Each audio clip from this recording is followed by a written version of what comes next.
Nous continuons à nous représenter les fractions. Dans la partie 6, nous comparons des fractions. Voici un exercice. Compare en utilisant uniquement le calcul. Compare donc 4 cinquièmes et 17 vingtièmes. Petite pause. Les cinquièmes sont plus grands que les vingtièmes puisque lorsque je coupe une unité en 5 parts égales, chaque part est beaucoup plus grande que si je coupe la même unité en 20 parts égales. Et si je coupe cette unité en 20 parts égales, les morceaux seront bien plus petits. Il faut donc transformer les plus gros morceaux en plus petits morceaux. Comment donc transformer des cinquièmes en vingtièmes en gardant la même quantité?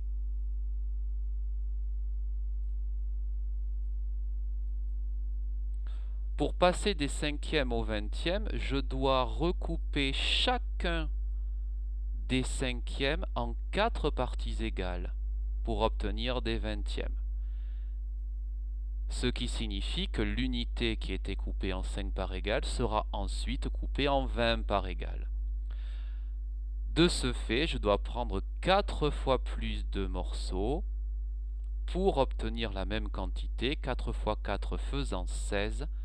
Je sais désormais ici que 4 cinquièmes vaut également 16 vingtièmes. On peut dire aussi que 4 cinquièmes et 16 vingtièmes sont deux fractions égales ou équivalentes. Je peux donc maintenant conclure en disant que 4 cinquièmes est plus petit que 17 vingtièmes. Nous allons regarder la représentation graphique. Voici la représentation graphique que je viens de faire apparaître.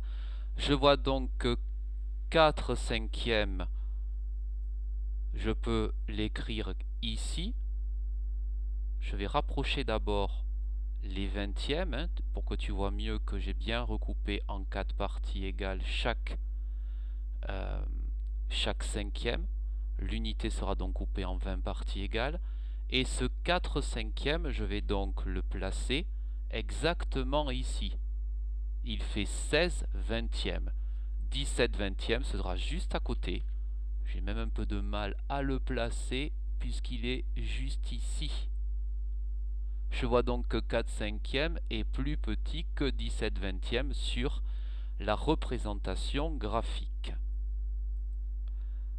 Même exercice, compare en utilisant le calcul ces deux fractions, 3 quarts et 15 seizièmes. Petite pause. Comment passer des quarts au seizième? C'est donc la question que l'on peut se poser pour résoudre cette comparaison.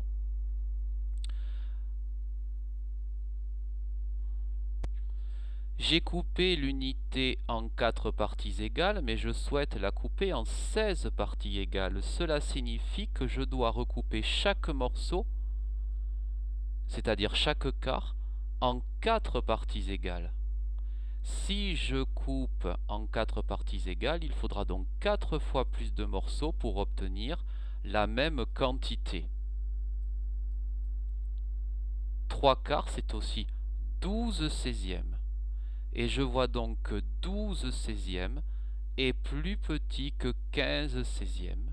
Je peux donc écrire ce signe entre les deux. Nous allons regarder la représentation graphique. Sur la représentation graphique, ici en orange, j'ai les quarts.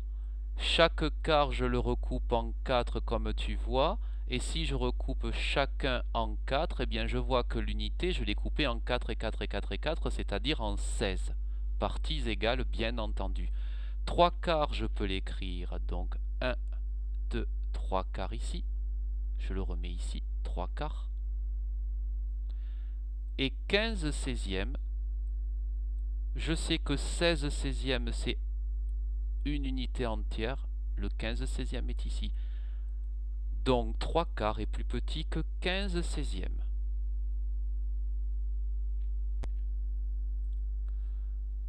Encore un autre exercice 10 21e et 3 septièmes, compare-les pour dire quel est le plus grand et quel est le plus petit en utilisant uniquement la procédure de calcul. Petite pause. Je vois des septièmes et je vois des 21e. Les septièmes sont beaucoup plus grands que les 21e, puisque si je coupe l'unité en 7, j'aurai des morceaux plus grands que si je la coupe en 21 parties égales. Oui, mais comment passer des septièmes au 21e? Eh bien, je dois l'écrire comme ceci, pour ensuite me demander combien je vais avoir de 21e comme cela. Pour passer des septièmes au 21e, je dois recouper chaque morceau, c'est-à-dire chaque septième, en 3 parties égales, et l'unité sera donc coupée en 21 parties égales. Je dois donc en reprendre 3 fois plus de ces morceaux pour obtenir la même quantité. 3 septièmes, c'est égal à 9 21e, ce qui signifie que 10 21e sera plus grande que 9 21e, c'est-à-dire 3 septièmes. Regardons la représentation graphique. Sur la représentation graphique, nous avons recoupé chaque septième en 3 parties égales, ce qui signifie que l'unité sera découpée en 21 parties égales. 3 septièmes se trouvera 1, 2 et 3 septièmes ici, qui fait donc 9 21e, et 10 21e est juste à côté. C'est-à-dire ici, j'ai même du mal à l'écrire. 10 21e est donc plus grand que 3 septièmes. Tu sais désormais comparer des fractions entre elles, qu'elles aient le même dénominateur ou qu'elles aient deux dénominateurs différents.